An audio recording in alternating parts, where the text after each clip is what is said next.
me a story, dream me a dream, sing me a song. Make me smile, make me cry, take me with you to that sweet by and by. I wanna be sad, I wanna cry when I read your words. Some stories scare me when it's late at night, but sometimes I wanna stand up and fight. I wanna be the preacher who wins a fair maiden. I wanna be the millionaire they all thought was dead.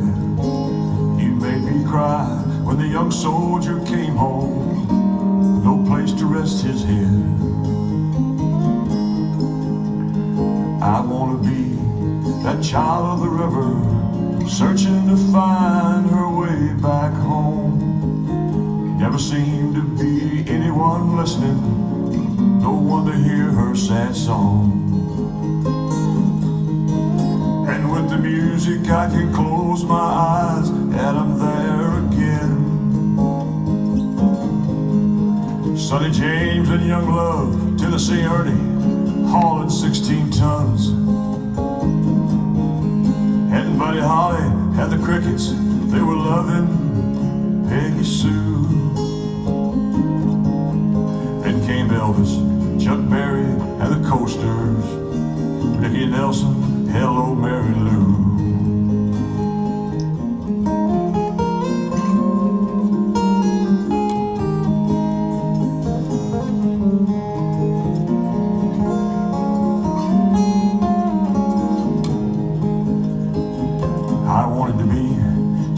On that big screen, in a red jacket, the coolest guy I'd ever seen. Marlon Brando on that New Orleans streetcar, screaming for Stella on the waterfront. I want to go back to lost thoughts in my mind. You take me to the place where the sun always shines. I felt so young and free back then.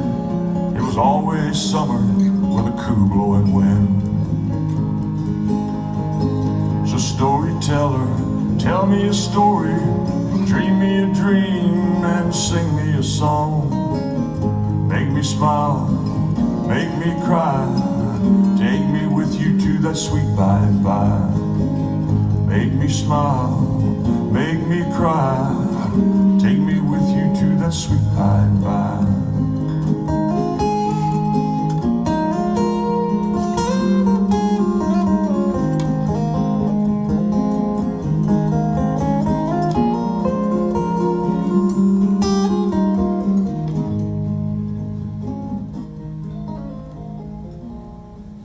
Bessie Burns pulled herself up onto her porch, as much with her arms and a little music and the railing on the steps as she did with the strength of her legs.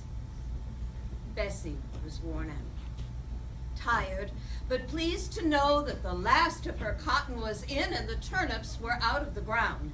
She sank into a platform rocker that no longer rocked, just squeaked. The porch slanted to her left, and her body leaned that way, but she didn't notice. The porch had partially caved in 10 years ago. Bessie had never owned a new dress or a pair of new shoes. She had never traveled farther than 10 miles north or south to the bootlegger. She went there once to buy whiskey with her husband Leon, back when he was a drinker. But he was dead now. He had died last fall, just after the crop came in. Bessie was a sharecropper, and she and Leon had worked the Johnson place for 45 years, and she did not pity herself. Oh, Lord.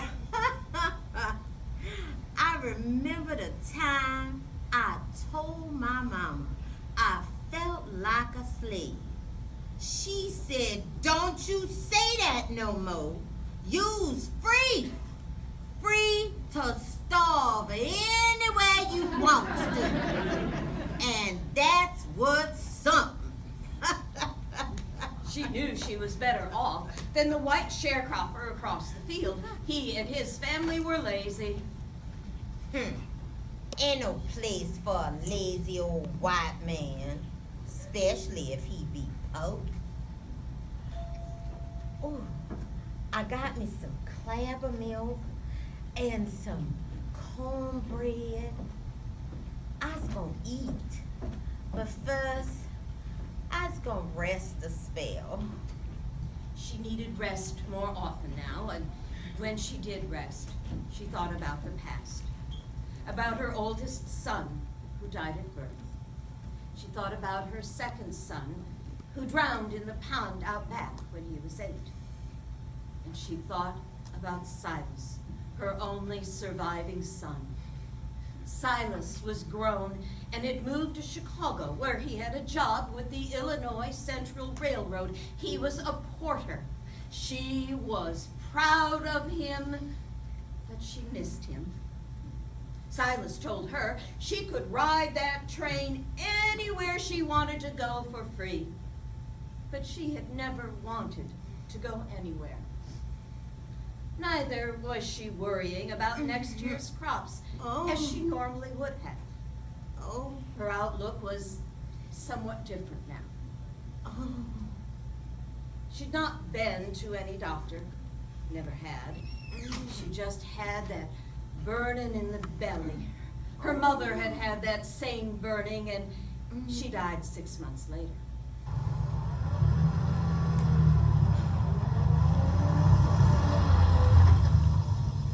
She was aroused, and then the car came to a stop. The dust rolled in layers, and it was Miss Johnson who rolled down her window and shouted, Bessie, come on up to the house.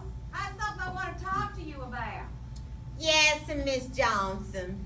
And after rolling up the window, Miss Johnson left in the same haste with which she had arrived.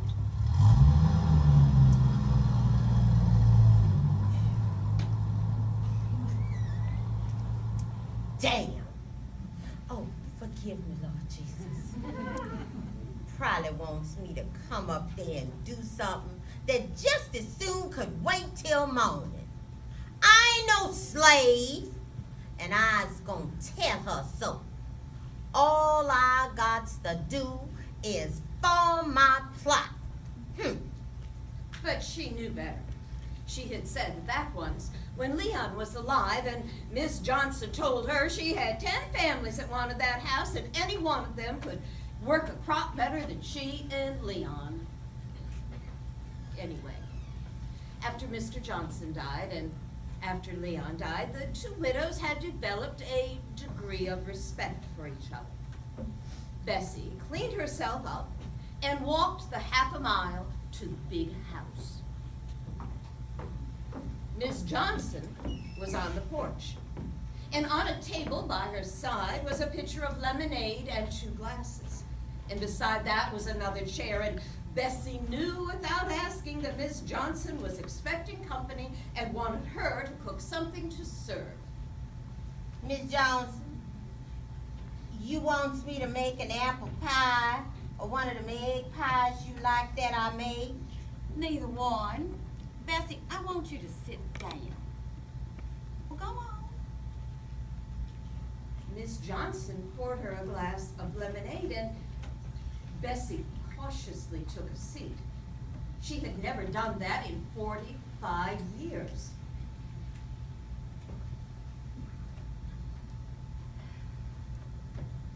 It must have been 5 minutes before one spoke to the other.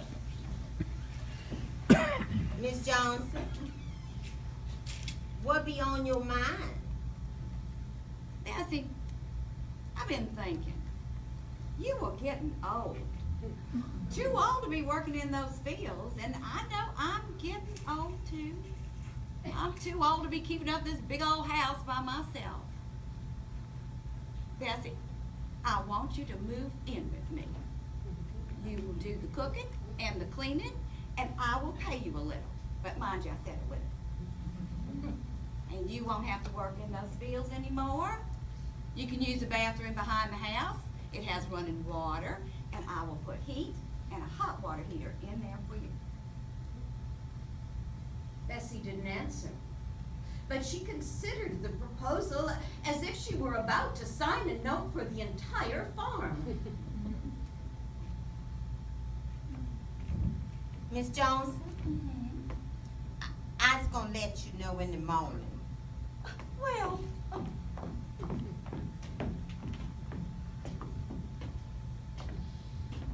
It was one of the worst nights Bessie ever spent. Not as bad as the night that her son died, and not as bad as the night that Leon died, and not as bad as the night before Silas left. But it was bad. The next morning, just after daylight, Bessie came to see Miss Johnson.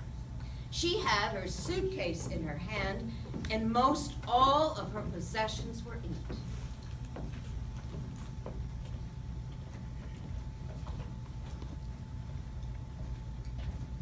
No, Miss Johnson, I can't do it.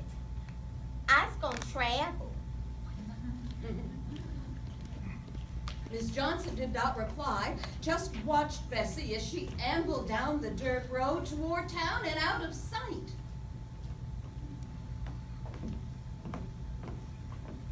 The next year, in mid-fall, Miss Johnson got a telegram. Miss Johnson, Mama wants to come home. Please meet the train. It's the Panama Limited and should arrive about 9:30 on Wednesday morning. Thank you. Silas Burns. And Miss Johnson did meet Bessie at the train.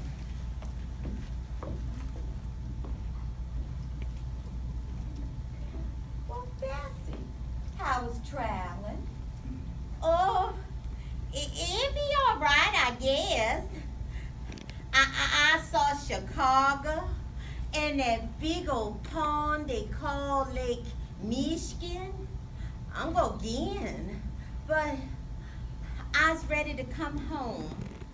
I wanted to be where my Leon is and where my children was raised. Well, Bessie, I got the heat and the hot water turned on for you, and I think you will find a nice, comfortable place to stay in my home.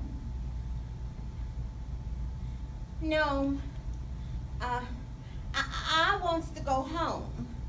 My home. Is it vacant? Yes, it's vacant. It's exactly like you left it. You can't find sharecroppers anymore. They all want to be paid wages now. I have to pay $1 a day plus lunch. It takes all the profits out of foreman. Oh, I bet it do. That's a lot of money. Well, Bessie, I will take you to your home if that's what you wish. Yes.